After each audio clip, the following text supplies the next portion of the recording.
Hi friends, எல்லாம் என்ன பண்ணிகிட்ருக்கீங்க? படிச்சுட்ருக்கீங்களா? சீரியஸாக டைம் இல்லை நமக்கு. இன்னும் 1 மந்த்து தான் இருக்குது. அதுக்குள்ளே வந்து நம்ம சிலபஸ் கவர் பண்ணிவிட்டு அதுக்கப்புறம் ரிவிஷன் பண்ணுறதுக்கு தான் நமக்கு கரெக்டாக இருக்கும்.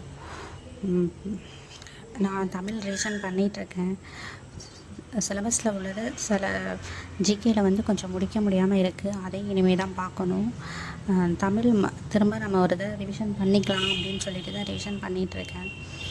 அது இலக்கணமும் பார்த்துட்ருக்கேன். இலக்கணம் வந்து நான் அதுக்கு காலையில் இலக்கணம், அதுக்கு மதியத்தில் வந்து ஜிகே, ஈவினிங் தமிழ் அப்படின்னு சொல்லிட்டு ஒவ்வொன்றா பிரித்து தான் பார்த்துட்ருக்கேன்.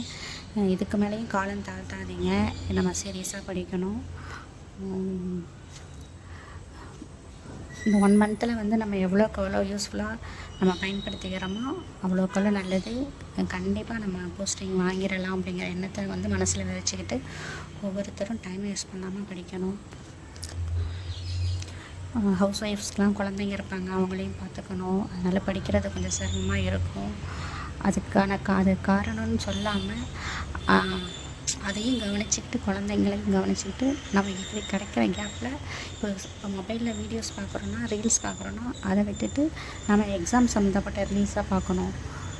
இந்த மாதிரி ஒவ்வொன்றா நம்ம ஏதாவது நமக்கு டைமை வேஸ்ட் பண்ணாமல் பண்ணிகிட்டே இருந்தால் தான் நம்ம கண்டிப்பாக அந்த வருஷம் கிளியர் பண்ண முடியும்.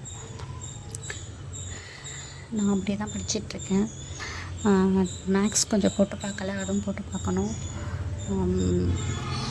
இந்த சிலபஸில் வந்து தமிழின் தொன்மை, திராவிட மொழிகள் அதெல்லாம் இருக்குல்ல, அதை தான் வந்து நான் ரிவிஷன் பண்ணிகிட்ருக்கேன். நான் டேஃபோட புக் ஒன்று வாங்கியிருந்தேன். அந்த புக்கில் உள்ளதான் வந்து அதை பார்த்து தான் நான் வந்து ரிவிஷன் பண்ணுறேன். அது கொஞ்சம் ரிவிஷனுக்கு நல்லா இருக்குது.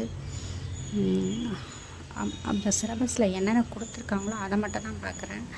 புக்ஸை நான் அதாவது 6th to 10th புக்ஸ் படிச்சுட்டேன். அதுக்கப்புறம் வந்து ரிவிஷன் பண்ணிட்டேன். இருந்தாலும் சிலபஸில் ஒன்று ஒன்றா தனித்தனியாக கொடுத்துருக்காங்கல்ல, அதை நம்ம வந்து தனித்தனியாக வச்சு பார்த்தா தான் ஓரளவு நம்மளை வந்து நம்ம தமிழில் கொஞ்சம் ஸ்ட்ராங்காக ஆக முடியும். இலக்கணத்துக்கு தனியாக டைம் ஒதுக்கி அதையும் பார்க்கணும். அது இல்லாமல் இலக்கியத்தை தனியாக நம்ம பார்க்கணும். உரைநடை அதெல்லாம் கொடுத்துருக்காங்கல்ல, அதையும் நம்ம தனியாக பார்த்துக்கணும்.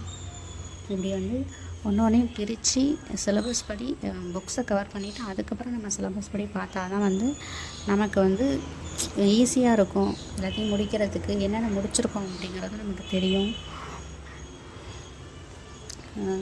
ஏன்னா இதுக்கு முன்னாடி வந்து என்ன பார்த்துட்ருந்தேன் அப்படின்னு சொன்னால் ஜிகே. ஓகே ஃப்ரெண்ட்ஸ், எல்லாமே நல்லா படிங்க, டைம் வேஸ்ட் பண்ணாதீங்க. இடையில ஏதாவது வேலைகள் ஏதாவது ஒரு குறுக்கீடு வந்துட்டு தான் இருக்கும். அதையும் மீறி அதில் ஃபோக்கஸ் பண்ணாமல் நம்ம படிக்கிறதுல வந்து கவனமாக இருக்கணும்.